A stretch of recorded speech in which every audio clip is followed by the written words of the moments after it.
Good morning, and welcome to this lecture of electronics. Again, in this session, we were studying the applications of diode.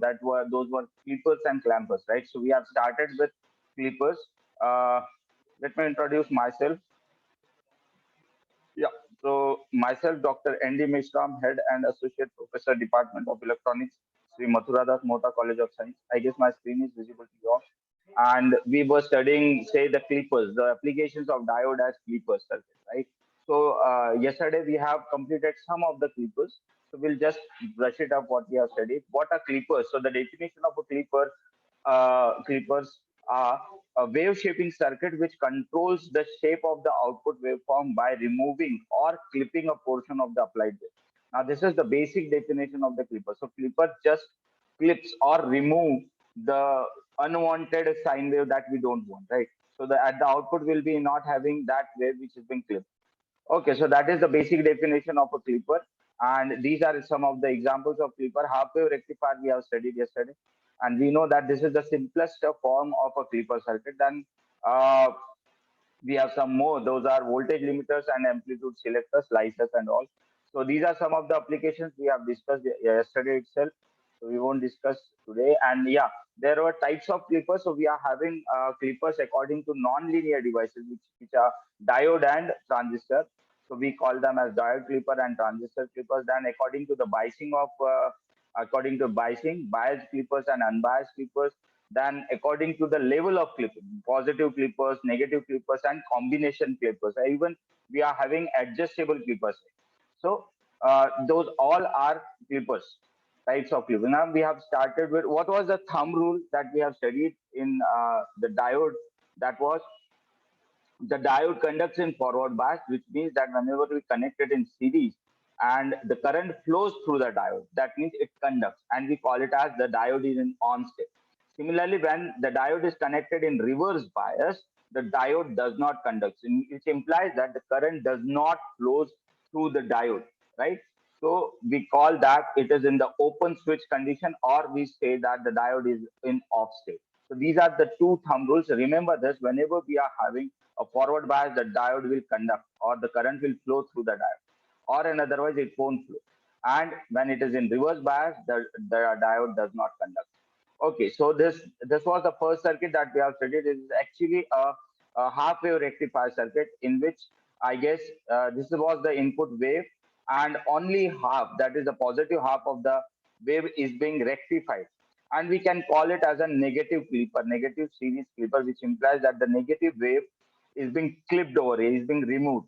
So we are having only positive half coming across the load resistance R, right? So this was the negative series clipper. Similarly, we are having a positive clipper. Just we have changed the polarity or the direction of the diode, which implies that it is in forward bias during this negative half cycle. And the diode conducts, and we will have the negative halves coming across the load resistance RL. Yes, of course, we are going to subtract the zero point 0.7 volt voltage, right? So we are subtracting over here, and we'll get the other remaining peak voltage over. So this was the positive clipper. Then we were having some more clippers. We call them as the negative shunt clippers, or say the positive shunt clippers, right? So in what shunt means is we need to connect the diode in parallel with the load resistance, right, or with the AC source. As you are able to see, this diode is connected in parallel, and parallel means shunt, right? Shunt means parallel. The diode is connected in parallel. Parallel, both the terminals are being made common. So ground and the first terminal, they both are made common, and therefore they are called as the shunt type, right, or the parallel type of. Now in this case, when we have this positive half cycle, then the diode does not conduct because it is a reverse bias. So the current flows through RS and RL. So all the positive half comes across this, right? And the voltage across this, the output voltage will be equal to the potential divider formula, that is RL by RL plus RS into VE, right? So whatever resistance we are having across that resistance, we take it as RL, and the addition of both the resistors, RS plus RL, right? So this is the potential divider formula. So this is how the voltage is being divided. Potential divider means the voltage to be divided, right? So during this positive half cycle, the diode is reverse biased and it won't conduct, and the output voltage will be getting the full half wave across this load resistance. Similarly, when we have the negative half cycle, the diode will be forward biased. So the diode will conduct and the current will flow from this circuit, RS and D1 only. So the negative half will be flipped, but still it will be requiring zero point 0.7 volt to conduct, and therefore zero point 0.7 volt can appear across this output voltage. So this much of the negative half will appear on this. Okay, so we have studied this, and yeah, this is a positive shunt clipper. Here, the same circuit is being used, just the polarity of the diode is being changed. Now, in this case, what will happen during the positive half cycle? This diode D1 will be forward biased, and the current will flow through this diode, right? So it won't reach to load resistance RL. Again, it will require zero point 0.7 volts. So the zero point 0.7 volt will come across this load resistance R. Now, during the negative half cycle, this diode will become reverse bias and it won't conduct. And therefore, what happens? The only negative half will come across this load resistance. So the current will flow from the circuit other than the diode, right? As the arrow, the pink arrow is showing over here. So this negative half will come across. Again, the voltage or the peak voltage will be like the formula for the potential divider, that is RL by RL plus RS into V in, right? So this is the positive shunt clipper. Now, this is what we have studied yesterday. Today, we are going to continue with that same. Now, we are having a biased clipper. Now, what we want some of the portion to remain over there in the waveform, right? We don't want the total waveform to be cut off or clipped, right? So in that case, what we'll do, we'll give some biasing to this diode. Now this biasing will keep this diode reverse bias, so that the diode will maintain that voltage along with the zero point 0.7 volts, right?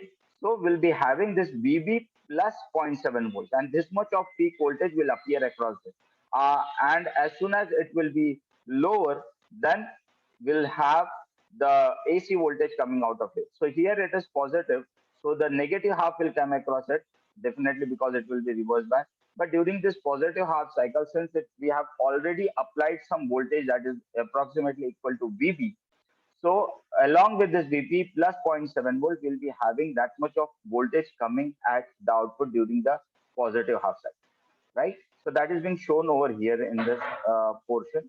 And negative half, as usual, it will come total negative half cycle will be appearing across this load resistance. Similarly, when we talk in terms of the next, which will be, say, we want to clip the negative half of the wave, then what happens? We have to connect this voltage, this diode in this fashion, and the voltage that is connected across it will be again a negative plus positive. So at this stage, what will happen during this positive half cycle? This diode will remain reverse bias, so it won't affect this circuit, and the current will flow from RS to RS. So all of the positive half will come across this load resistance. But during this negative half cycle, what happens? This diode will remain forward bias for some portion, and other than that, it will be remaining in reverse bias. So that particular voltage will be minus VB minus zero point 0.7 volts. So the total will be the voltage. So VB plus zero point 0.7 volt will be the voltage, and that will try to appear in the negative half, right? So what we have done, we have clipped some portion of that, and that can be managed or that can be adjusted according to this voltage. Now, this is a standard voltage that we have connected. Standard means it is us having a voltage, say around 2 volt, 3 volt, constant voltage, right? And what if we are using adjustable voltage, then we can vary the clipping of this. We can vary this. So for that, we require the adjustable clipper circuit like this. In this case, what we are doing is we are using a potential divider network, that is VB, and this potential divider network is going to vary this voltage. Accordingly, whatever region we need to clip, we can adjust accordingly. So we call it as, again, it as an adjustable shunt clipper. In this circuit, we have kept the diode at a particular specific voltage, which might be 2 volt, 3 volt, 2.5 volt, anything, but it will remain constant, right? We won't be able to vary this voltage. But in this circuit, what we are doing is we are able to vary this voltage, and accordingly, we can adjust the clipping of the circuit, right? So this is the adjustable shunt clipper. The same circuit is there, just we have introduced this potentiometer over here. This potentiometer is having three terminals. We have studied this in first semester, what is a potentiometer. Here we are having three terminals. The positive terminal is connected, the one terminal is connected to the positive of the supply, second terminal is connected to the ground, and the third, that is the center tapping, is connected to the diode, right? So this is going to vary the voltage. As we connect this to here, this potential, then it will be zero. If you connect it to the upward direction, then it will be the positive VB, right? So volt VB. So accordingly, the clipping of the wave can be shifted, and therefore it is called as adjustable shunt clipper. I guess you have understood the same circuits are there in this. So we have studied this clipper half wave rectifier. This is negative, positive half, and this is again the shunt type negative shunt type clipper, then positive shunt type clipper, and then we have studied, say, the bias clipper. In this bias clipper, we are putting some voltage over here so that this diode will remain upwards, right? So the same circuit can be used for clamper circuit also. So remember this, we have just attached a voltage over there. Now this is a specific or a particular voltage which will remain constant altogether, right? So this much of voltage is over there, and according to that voltage, the clipping will be there. So VB plus zero point 0.7 volts, zero point 0.7 volts, which is going to drop across this diode, and VB is the total voltage that we have applied to the diode, right? So this is how it will remain in the forward bias, and diode will not conduct. So all the AC wave that is during this positive half will come across, which will be nearly equal to VB plus zero point 0.7. Similarly, during if you require to clip the negative half, some portion of the negative half, accordingly we'll have to change the polarity of the diode, and we will have to apply the voltage. That is, here we have attached VB, right? So the total voltage will be in the, since it is in the negative direction, so that's why we are writing here minus VB minus zero point 0.7 volts. Means again it will be minus VB plus zero point 0.7 volts. So we can put this in bracket and we can take negative sign common. So we'll be having a minus voltage of this same VB plus zero point 0.7 volts. So accordingly, we'll be keeping that certain portion. Now, if you want that some portion should be, say, adjusted according to the requirement, then we can adjust this by giving a potential divider network, which is formed by using a potentiometer in over, right? So I guess this much is enough for today. If you have any questions regarding this, so we can talk on that. So we are having this series diode configuration. We have studied this, and then diode clippers, and these are some other form of diode clippers. Okay. So if you have any questions, we can try to solve those questions. Anybody can ask any question. Just hold for a moment. I guess there are no questions, which implies that you have understood this completely. uh, so thank you very much for joining the class, and please go through my YouTube channel. I'll be uploading all my electronic videos, lectures on my YouTube channel. You can watch those YouTube videos anytime. And please do like, share, and say comment. If you have some questions, then you can comment on those channel, YouTube. So thank you very much for joining. Stay tuned to my channel. Uh, Stay home, stay safe, wear mask, and take precautions. Right? Thank you very much for joining. Have a nice time. Good day. See you in the next class.